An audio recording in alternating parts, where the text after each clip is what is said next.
baheula mah da zaman dewek di SR basa Sunda teh diajarkeun unak usuk basa panyungsi basa bener wawang salam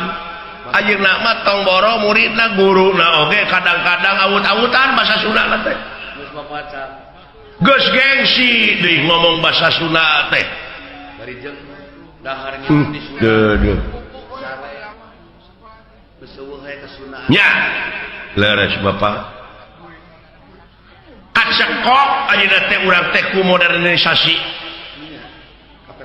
ku teknologi KPPN teh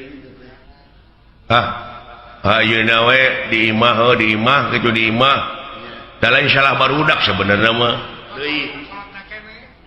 dan ninggal dina katerangan mah kulu mauludin yuladu ala fitrah yen sakabeh nu dilahirkeun ka alam dunya dengan keadaan bersih eta mah kumaha inung bapana dek dinasranikeun dek diyahudikeun ayeuna mah kumaha atuh da barudak teh di imah dicekok ku PS da baheula mah diburuan teh main keleci bubuyan